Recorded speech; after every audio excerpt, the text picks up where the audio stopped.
নমঃ শিবায়। ওম নমঃ শিবায়।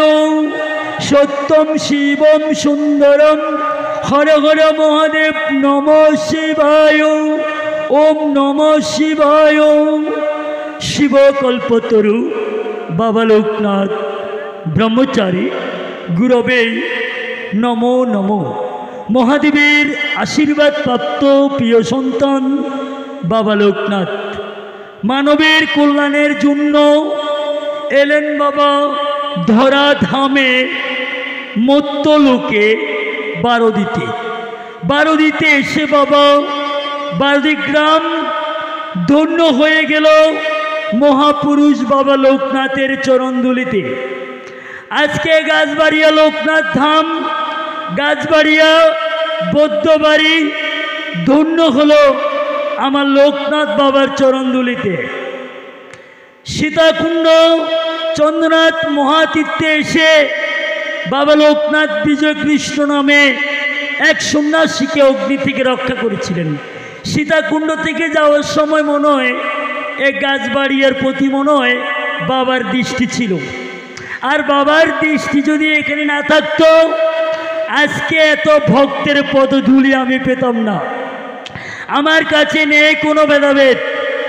এই পৃথিবীতে সকল ধর্মের বাণী সত্য এবং সম্মানীয়। এই পৃথিবীতে কোনো ধর্ম ছোট বড় নয়।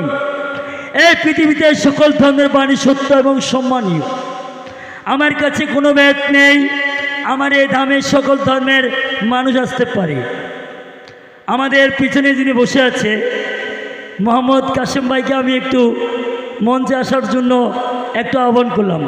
যিনি সর্বদা আমার পাশে সবসময় থাকে, কাশেম ভাইকে একটু আসার জন্য একটু বললাম, একটু আসেন। গাছবাড়িয়া লোকনাথ ধাম আপনাদের সকলেরই। এ ধাম আমার নয়। এ ধরা ধামে যতদিন থাকবো সত্যেম জয়তম, সত্যের জয় অনিবার্য। আপনার যেমন সকল ভক্ত এসে গাছবাড়ি গ্রাম বৌদ্ধবাড়িকে ধন্য করলেন, গাছবাড়ি গ্রামকে ধন্য করলেন, এরকম ধন্য করতে আপনারা আসবেন। আমি আপনাদের কাছে আমার কোনো চাহিদা নাই। আমার গাছবাড়িয়ার মহোৎসবে কারো থেকে জোর করে রিসিপ্ট কেটে আমি চাঁদা নেওয়ার উদ্দেশ্যে আমি মহোৎসব করি না।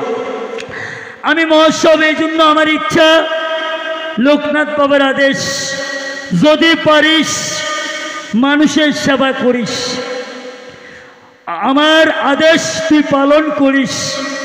স্বামী বিবেকানন্দ বলেছি, বহু পথ ঘুরেছি ঘুরেছি ঘুরেছি ঘুরেছি দিশাহারা, ঈশ্বরকে পেলাম না, গুরুর কৃপা এলাম বিনা নিমন্ত্রণে। আমেরিকা ধর্ম সম্মেলনে ভাষণ দানরত স্বামী বিবেকানন্দ বিনা নিমন্ত্রণে গিয়েছিলেন। আমি সনাতন, স্টেজে দাঁড়িয়ে বলেছিলেন আমি সনাতন। সকল ধর্মকে স্বামীজিও শ্রদ্ধা করতেন। তাই গাছবাড়িয়া লোকনাথ ধামে যতদিন থাকবো কোনো ধর্ম নিয়ে কোনো বিদ্বেষ করার আমি চেষ্টা করব না। আমার অলক্ষ্যে যদি কোনো মানুষ চক্রান্ত করে মিথ্যা কোনো প্রতিবাদ দেয় আমাকে এসে জিজ্ঞাসা করবেন, বলবেন আপনি এই কথা বলেছেন, তখন আমি আপনাকে বলবো, বললে বলবো বলেছি, আর না বলবো বলবো আমি বলি নাই। সত্যেম জয়তম। অন্ধকার ঘরে যদি আলো না থাকে ঘরটা অন্ধকার থাকে, আর সঙ্গে একটা প্রদীপ নিয়ে গেলে অন্ধকার দূর হয়ে যায়। তাই আমাদের সনাতনী সকল ভক্তের হিংসা নয়, বিদ্বেষ নয়, ভেদাভেদ নয়, সকল ধর্মকে ভালোবেসে যার যার ধর্ম সে যেন পালন করে। আপনার সন্তানকে গীতার শিক্ষা আলোকিত করেন। শিক্ষিত শিক্ষিত শিক্ষিত, জ্ঞানী জ্ঞানী জ্ঞানী, কিন্তু ভালো একটা মানুষ তো বানাতে পারেন না। মানুষের লগে একটু ভালো ব্যবহার করা, মানুষের লগে একটু ভালো আচরণ করা, তা তো শিক্ষা দিতে পারেন নাই। মাস্টার ডিগ্রি পাস করে কি করবেন? তাই প্রত্যেক মাকে বলবো, আপনার সন্তানকে বলবেন, তুমি যদি শিক্ষিত হও আরেকজনকে শিক্ষিত বানানোর জন্য চেষ্টা করবে। তুমি শিক্ষিত হয়ে অহংকার করো না। আমার ছেলে ডাক্তার, মাস্টার, শিক্ষিত, আমার আরেকটা ছেলে যেন শিক্ষিত হয়, এটাই তো উচিত, একে অপরকে হেল্প করা, সহযোগিতা করা।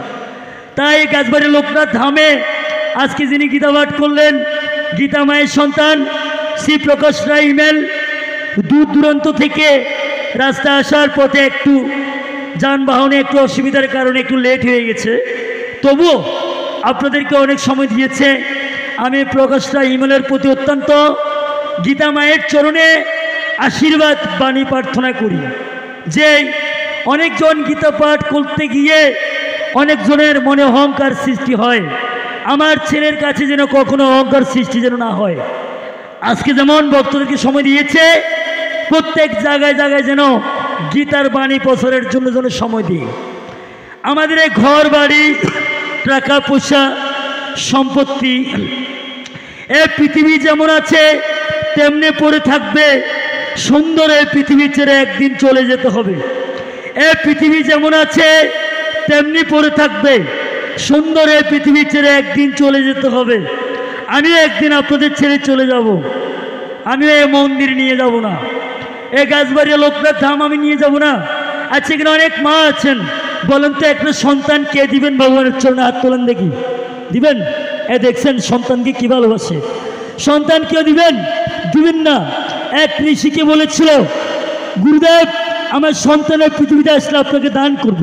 আর সন্তান যখন বড় হলো, মায়ের মমতায় ভরা, ঋষি বলে আমি দিতে পারবো না। আমাকে কথা দিয়েছিলে, দিয়ে দাও। আর সন্তান যখন বড় হলো বলল, মা তুমি ঋষিকে কথা দিয়েছ আমাকে দান করবে। মায়ের মাতৃত্ব রক্ষার জন্য, মায়ের সত্য রক্ষার জন্য ওই সন্তান ঋষি ধামে চলে গেলেন। দেখেন কেমন সন্তান, দেখতে পাচ্ছেন তো। যাক, অনেকক্ষণ কথা বলেছি। আমার ছেলেরা দূর দূরান্তে যাবে বিভিন্ন যন্ত্রপাতি নিয়ে। আমি অনেক দেরি করে ফেললাম, ওনারা এখনও প্রসাদ নেয় নাই। আমি ঠিকমতো ওনাদেরকে একটু সেবা করতে পারি নাই। গাছবাড়িয়া লোকনাথ ধামে একটা লোকনাথ ভক্ত নিবাস হচ্ছে। আমাদের বাড়ির সকল ভক্তের সহযোগিতাতে এই ভূমির মধ্যে একটা লোকনাথ ভক্তের নিবাস হচ্ছে। আমাদের বাড়ির সবার সহযোগিতাতে। এই অর্থবিত্ত আমার নয়, সকল ভক্তের অনুকৃত।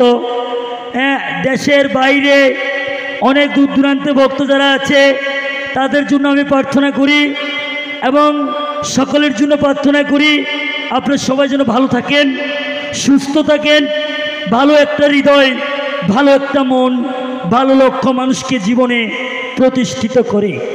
রাস্তার মধ্যে একজন ব্যক্তি যদি অ্যাক্সিডেন্ট হয়, তাকে উচিত মেডিকেলে নিয়ে যাওয়া।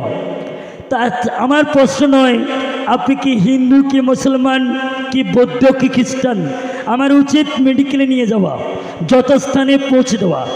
উপকার করলে দেশের বাইরে থেকে উপকার করা যায়, উপকার করলে লন্ডন থেকে করা যায়, উপকার করলে আমেরিকা থেকে করা যায়, উপকার করলে দেশের বাইরে থেকে করা যায়। ধর্ম সংস্থাপন সম্মানী যুগে যুগে। তাই সকল ভক্তের সহযোগিতায় গাছবাড়িয়া লোকনাথ ধাম, এই লোকনাথ ভক্ত নিবাস। এখানে একটা শিব মন্দির দেখতে পাচ্ছেন, একটা মায়ের মন্দির দেখতে পাচ্ছেন। আমার এক মা জাপানে থাকে, উনি আমাকে শিব মন্দিরের এই স্থানটা করে দিয়েছিলেন। আর কালী মন্দিরের স্থানটা করে দিয়েছিলেন আমেরিকার কানাডা উজ্জ্বল চৌধুরী। এবং এই গাছবাড়িয়া লোকনাথ ধামের অনেক ভক্তের অনুদানকৃত আছে। সকল ভক্তের সহযোগিতাতে এই গাছবাড়িয়া লোকনাথ ধামকে আমি ডেভেলপ করার জন্য আমি যথেষ্ট চেষ্টা করে যাব। কি বাবার দয়া, আজকে মন্দিরে ঢুকার মুহূর্তে এক ভক্ত বলল, বাবা আপনার মন্দিরের আমি 50 বস্তা সিমেন্ট দিব। আমি অবাক হয়ে গেলাম, কত বড় মন। ভক্তরা এখানেও আছেন, আমি নাম বলবো না আর কি। অনেক ভক্ত আছে উদার মনে মানুষের মঠ মন্দিরের সেবা করতে চায়। এসব সন্তান আমাদের সনাতন ধর্মের আসলে দরকার। আমার একটা দৃঢ় বিশ্বাস, এ কাজ আরম্ভ হলে আমার মনে হয় ঠেকবো না। পিঁপড়ে একটু মাটি দিয়ে পাহাড় পর্বত করে ফেলেছে। আজকের এলাচ কথা বলে আমি শেষ করে দিচ্ছি। কাজ চলমান। আজকে এ মহোৎসব কেমনে হয়েছে আমি জানি না। আমার এক ছেলে সাংবাদিক বৈশাখী টেলিভিশনের রাজনাথ, হ্যাঁ, উনি বলে আছে ঠিক আছে বাবা, কি প্রয়োজন বলিয়েন, বাজারগুলা পাঠিয়ে দিলেন। আরেক বক্ত চাইল পাঠিয়ে দিলেন, আরেক বক্ত তেল পাঠিয়ে দিলেন, আরেক বক্ত লার্কি পাঠিয়ে দিলেন। কোথা থেকে কেমনে হয়ে যাচ্ছে আসলে আমি নিজেও জানি না। আমি উপলক্ষ মাত্র। আমি বাবা লোকনাথের প্রতি সর্বদাই আস্থা এবং বিশ্বাস রাখি। ঠাকুর তুমি আমার একটু মান সম্মান রক্ষা করো। কোনো ব্যক্তি যদি বলে আমি আপনার কাছে টাকা পাবো, বা খুঁজে বা বলে কোনো দোকানদার বললে আমার কাছে একটু লজ্জা লাগে। তো ঠাকুর এত সহায় হন, সৃষ্টি মহান, যিনি যার প্রতি যদি বিশ্বাস রাখি আসলে ঠেকে না। ঠাকুর কাউকে ঠেকায় না, সকলের জন্য সৃষ্টির কিছু জিনিস মিলিয়ে রেখেছে। তো আজকে গাছবাড়ি লোকনাথ ধামে লোকনাথ বাবার 295তম আবির্ভাব দিবস উপলক্ষে সারা বিশ্বে, সারা বাংলাদেশে, দেশ দেশান্তে বারোদিত হয়েছে। আমি বারোদিতে যাই, ভালো লাগে অত্যন্ত।